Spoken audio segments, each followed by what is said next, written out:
Vídeo 4 sobre o Apocalipse explicado. Seja muito bem-vindo à nossa série explicando o Apocalipse versículo por versículo nos originais em grego koiné, como foi escrito no Novo Testamento. E hoje nós vamos então explicar o versículo 4, 5 e 6 do Apocalipse 1, onde o apóstolo João começa a escrever então, as igrejas da Ásia. Então nós temos aqui essa ilustração bem interessante e vamos logo para o versículo.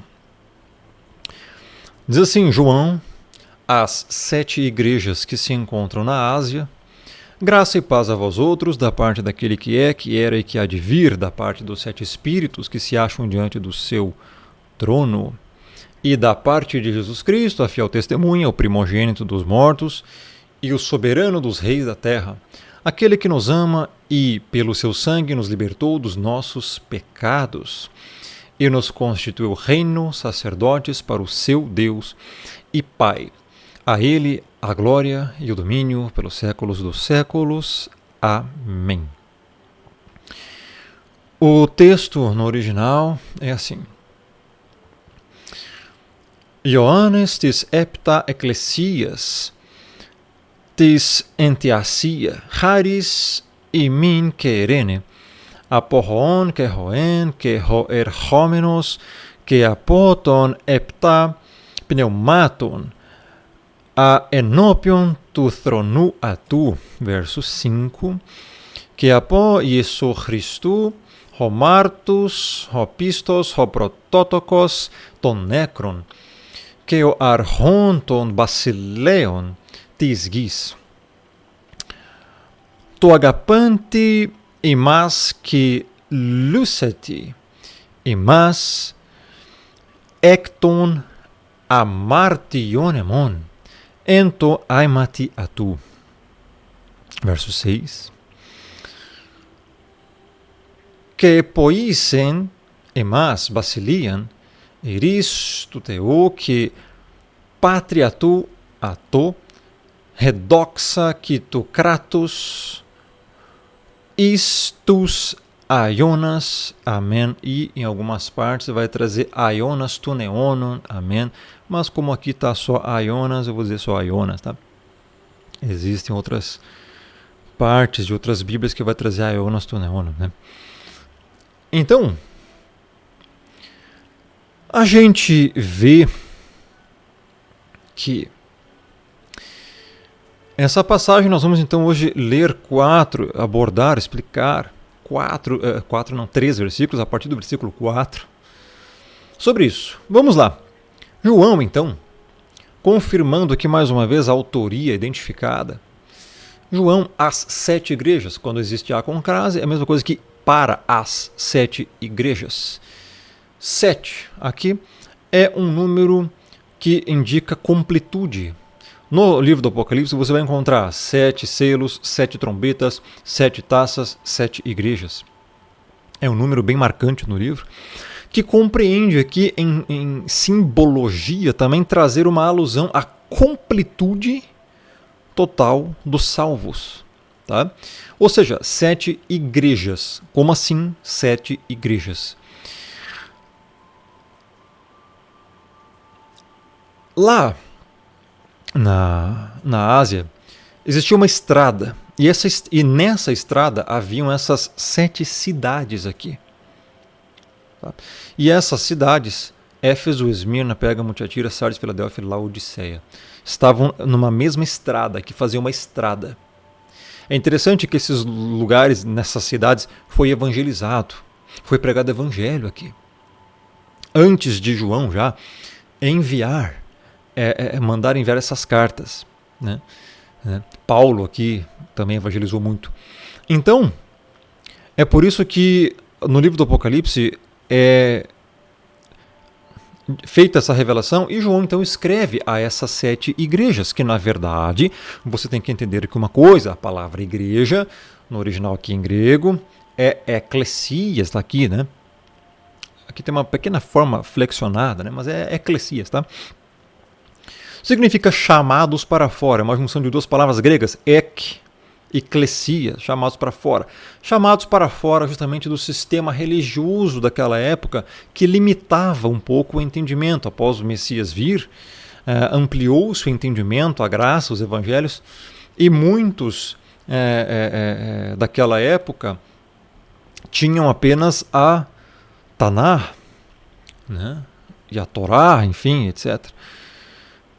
E rejeitaram o Messias. Então, muitos ali que receberam o Evangelho começaram a ser chamados de igreja, ou seja, eclesias, chamados para fora. Chamados para fora justamente do sistema religioso daquela época, para fazer parte da igreja em si. Então, eclesias é isso, não é uma denominação. Igreja, eclesia, não é um templo de pedra. Quando fala aqui 7 igrejas, não necessariamente está falando que aqui em cada cidade tinha um templo denominacional. Não, amigo, tá? Não. Esqueça isso. Está falando de 7 localidades onde haviam crentes ali, genuínos, regenerados. Tá? Você tem que entender esta verdade. A igreja, amigo, não é um templo de pedra. Igreja, Colossenses 1,24, diz que é o corpo do Cordeiro. O que é o corpo do Cordeiro, espiritualmente falando? A Bíblia fala, não é o corpo físico dele, o corpo do Cordeiro, quando a Bíblia fala isso, em Colossenses 1,24, por exemplo, que Paulo escreveu, é toda a igreja, o conjunto de crentes no mundo inteiro, o conjunto de regenerados, de salvos no mundo inteiro. Isto é a igreja. Então, quando fala 7 igrejas, não significa que existem várias igrejas, porque só existe uma igreja. Você está entendendo?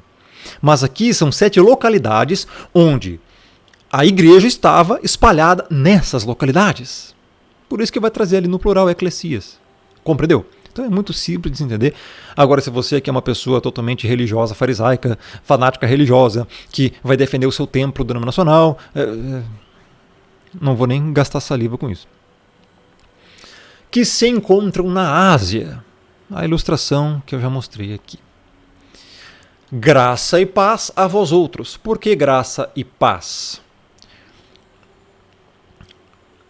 Porque Haris imin que erene. Haris, graça, favor imerecido. Uma palavra muito empregada na nova aliança. Entretanto, na antiga, não. Por quê? Porque a graça ela veio a ser manifestada mais especificamente de forma extremamente clara na nova aliança. A antiga aliança era a época da lei. Como as pessoas não conseguem entender muito isso aí hoje, né? A revelação da Bíblia, irmão, é progressiva. Ela não é nem só a antiga aliança, ela não é nem só a nova aliança, ela é a completude, os dois. Uma é o aperfeiçoamento da outra, e uma também não anula a outra. Ela aperfeiçoa, ela vem explicar. Então, Haris, graça, favor imerecido, é o que o Criador fez pela igreja, é o que o Messias fez pela igreja. O Messias, o Criador, enviou seu Filho ao mundo para ele morrer pelos pecados da igreja, pagar pelos pecados da igreja, meu irmão, dos eleitos, que a Bíblia fala. Então, isso é uma graça porque foi um favor imerecido que a igreja recebeu. Ninguém fez nada para receber esse favor. Logo, é um favor imerecido, não é uma troca. Você não faz uma troca com o Criador.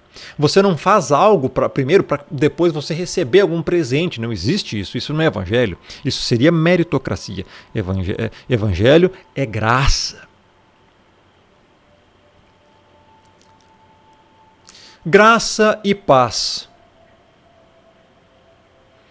Do hebraico shalom aqui, né? É o conjunto. Veja, quando você encontra, na antiga aliança tinha muito essa questão de paz, né?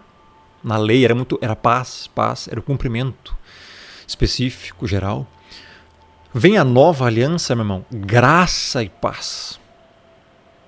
Porque é extremamente importante a graça, como a paz.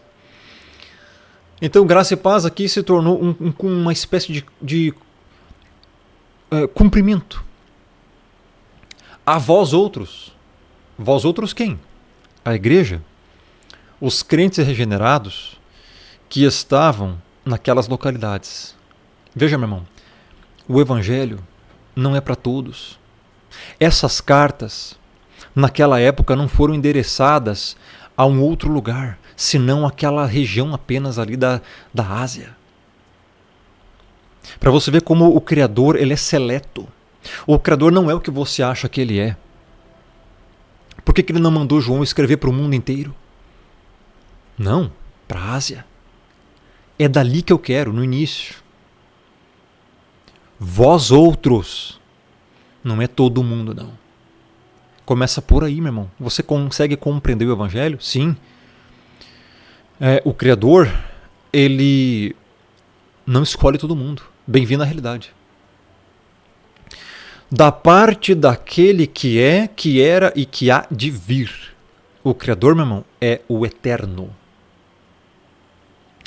Quando ele vai se revelar lá a Moisés, em Êxodo, ele fala, eu sou o que sou. Moisés pergunta, quando o Senhor me enviar aqui para libertar o teu povo do Egito, eu vou dizer que eu vim amando de quem? Quem me enviou a vós? Ele fala, diga que o eu sou te enviou.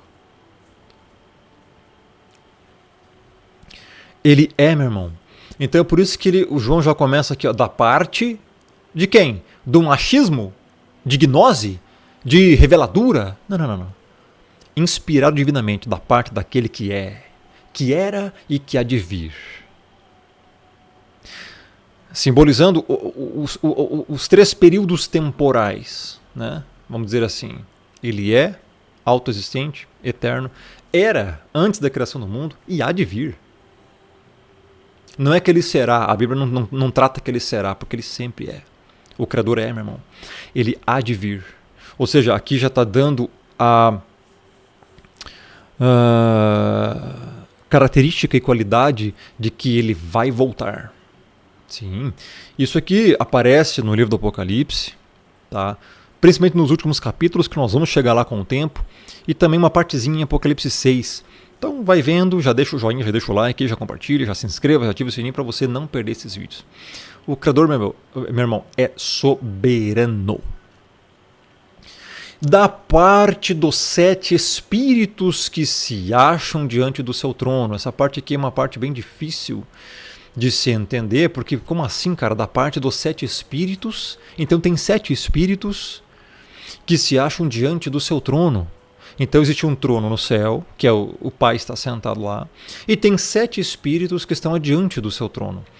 Existe uma referência para esses 7 espíritos que está em Isaías, capítulo 11, no verso 2. Repousará sobre ele o Espírito do Senhor. Senhor aqui, no original mesmo em hebraico, não é Senhor. Como eu já falei, os nomes foram adulterados, as pessoas têm que entender isso. Temos aqui no hebraico o tetragrama aqui, ó. Yud He Vav He. Aqui, ó. Quando eu marco ele fica invertido, tá dando uma falhazinha, mas é isso aqui, pessoal. Tá errado aí, ó. Quando eu marco fica bugado. Mas é aqui, ó, Yud He Vav He. Senhor, aqui traduziram para o português, mas aqui é o tetragrama, tá? O nome verdadeiro do Criador. Então, o espírito de sabedoria, 1. O de entendimento, 2. O espírito de conselho, 3. O de fortaleza, 4. O espírito de conhecimento, 5. Peraí. Ah, tá. Repousará sobre ele o espírito do Senhor. O espírito de sabedoria.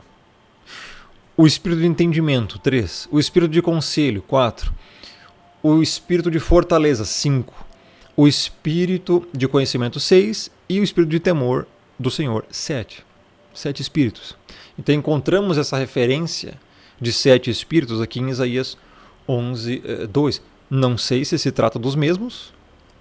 O Apocalipse é o livro mais difícil de se entender, mas é a referência mais próxima que nós temos dessa questão dos 7 espíritos que está aqui no versículo 4.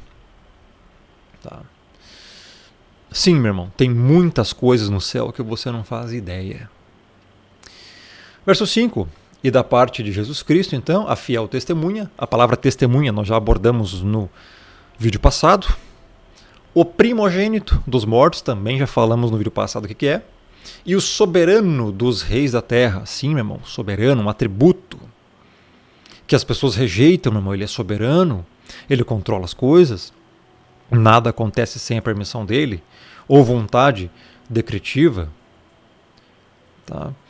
Atributos do Pai aqui e do Messias sendo revelados.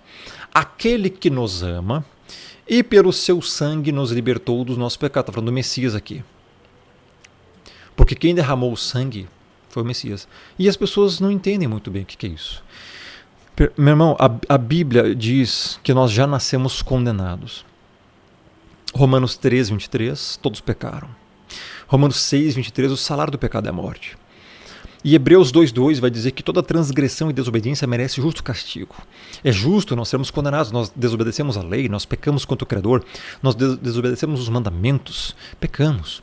A Bíblia fala que sem derramamento de sangue não há remissão de pecados. As pessoas não poderiam ser salvas se alguém não morresse no lugar da igreja. Por isso que esse é o Evangelho, a boa nova, a boa notícia de que alguém morreu no lugar da igreja. Então, e esse alguém é o Messias, você compreende isso.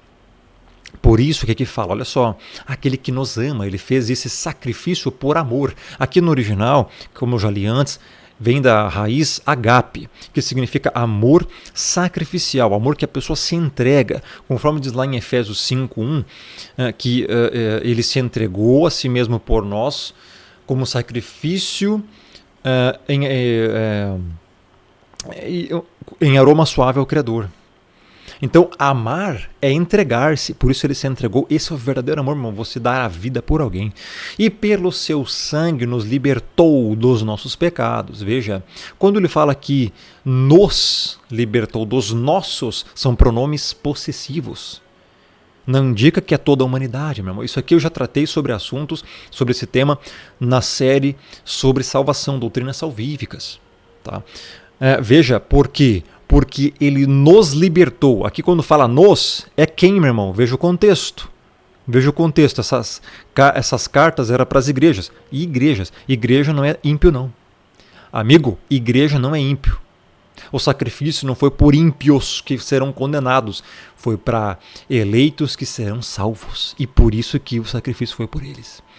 Isso aqui está em toda a Bíblia, irmão. Em João 17, verso 9, eu acho que eu vou ter que abrir para você entender melhor. E as igrejas é direcionado a essas cartas, e não a ímpio. Quando ele fala nos libertou, libertou a igreja. Por quê? Porque o ímpio ainda está preso nos pecados. Aqui está falando que nos libertou dos pecados. Então, não libertou ímpio, não. Logo, esse sangue não foi derramado por ímpios, e sim pelos eleitos, e é por isso que eles serão salvos. Veja, em João 17, verso 9, o próprio Messias, na oração sacerdotal, o que ele fala? É por eles que eu rogo, pelos eleitos que estavam aqui com ele antes dele ser crucificado. Não rogo pelo mundo, mas por aqueles que me deste, porque são teus. Existe uma eleição, meu irmão. Existe uma seleção, meu irmão. Eu acho interessante quando as pessoas rejeitam isso, é uma coisa bizarra. Você está rejeitando o que o próprio Messias falou, você está rejeitando o que o próprio Messias orou, e ele fala, não rogo pelo mundo, ou seja, não intercedo pelo mundo. Eu não vou salvar o mundo. Tá? E a palavra mundo, meu irmão, tem vários significados. É a palavra grega cosmos, como está aqui. Cosmo tem 6 significados no grego. E nesse significado aqui é ímpios, por quê? Porque está fazendo um contraste entre eleitos e condenados. É por eles que eu rogo. É pelos eleitos que eu rogo. É pelos eleitos que eu vou morrer. É pelos eleitos, pelos predestinados que eu vou me sacrificar. E eu oro por eles. Não rogo pelo mundo. Olha o contraste. Se o Messias morreu por todos, por que ele está dizendo que não roga pelo mundo? Logo, meu irmão, você tem que abrir os olhos e entender o que é o Evangelho. O Evangelho não é oba-oba. O Evangelho não é algo tolo. O Evangelho não é algo que, eu vou viver aqui a minha vida, fazer o que for, bababá, e pronto, eu vou ser salvo. Por quê? Porque eu não mato, não fumo, não roubo, pronto, sou salvo. Não existe isso. A salvação não é por méritos próprios, a salvação é pela graça. Tá? É um favor imerecido. Por isso, rares. E as pessoas, meu irmão, têm uma grande dificuldade de entender essas coisas básicas. Por quê? Porque não leem a Bíblia. E quando leem com um viés totalmente humanista secular, arminianista, herege. Pelo seu sangue ele nos libertou quem? A igreja. Dos nossos pecados. Aí, o que acontece? As pessoas, em geral, entendem assim, nos libertou dos nossos pecados, pronto, morreu por todo mundo. Não. Não tá falando. Para quem que é a carta? É para o mundo? Não, é para a igreja. É para os eleitos, meu irmão. Tá aí. Então, essa é a realidade. Tá? Por quê? Por que é só para a igreja? Porque ele libertou dos pecados. E os ímpios não foram libertos dos pecados. Eles vão para o lago de fogo por causa dos seus pecados. Então, como que estão libertos dos seus pecados? O ímpio vai para o lago de fogo, vai ser condenado, para quê? Para pagar pelos pecados. Ué, mas o Messias já não pagou, já não libertou eles dos pecados? Então é uma coisa que, pô, me ajuda aí, cara, me ajuda aí. Verso 6. E nos constituiu reino. Os ímpios são reino celeste? Não. Nos, de novo, um pronome possessivo. Ou seja, igreja. Somente a igreja é reino e sacerdote. O ímpio é sacerdote do Messias? Não. Então isso aqui é para a igreja, meu irmão. Entenda. Tá? Então, nos constituiu reino sacerdotes. O que é um sacerdote? É um servo, meu irmão. É um servo celestial. Para o seu Deus e Pai. Veja, o Messias continua atribuindo que o Pai é o seu Deus e Pai. Mais uma corroboração aqui com o versículo 1 que nós explicamos no primeiro vídeo e no segundo vídeo. A Ele a glória e o domínio pelo século dos séculos, seja para sempre. Amém. Então sim, o Messias ele fez um sacrifício devido ao amor dele pela igreja. O Pai enviou a ele, constituiu reino e sacerdotes para servir ele. Esse início aqui é a introdução de João para as 7 igrejas da Ásia. Sim, isso aqui era para aquela época e tal. Mas por que você acha que esses textos continuam hoje sendo ecoados no mundo inteiro? Porque também remete a algo para o nosso tempo, automaticamente. Tá? Então, esse vídeo aqui vai ser curto. Não tem muito mais o que se abordar aqui. Basicamente é isso, não tem mistério nenhum aqui. Né? Já foi até explicado. Então, é bem simples. O próximo vídeo vai ser sobre o versículo 7, que é um texto bem interessante, e eu acho que eu vou fazer já um vídeo do versículo 7 e o versículo 8 ao mesmo tempo, tá? Próximo vídeo, então, vai ser a explicação desse versículo aqui. Bem importante, muito importante mesmo, tá? Se você, então, gostou desse vídeo, deixa o like, deixa o joinha, isso ajuda muito no engajamento. Compartilhe, se inscreva, ative o sininho e me siga aí nas redes sociais. E aqui embaixo vai ter o link para a playlist completa também no meu Telegram, onde eu coloco assuntos diversificados. Siga lá para novas informações, beleza? Basicamente é isso. E compartilhe esse vídeo para o máximo de pessoas possível, seus amigos, grupos, Telegram, porque aqui vai estar toda a explicação do Apocalipse, versículo por versículo. Então é muito importante que as pessoas entendam de fato o que está escrito. Assim você vai compreender, você vai entender as profecias, você vai entender em que época nós estamos e o que as profecias ali do Apocalipse significam. É muito fácil as pessoas assistirem aí falsos profetas e tudo mais, que apenas colocam imagens na sua frente e falam um monte de besteira. Mas será que estão explicando corretamente?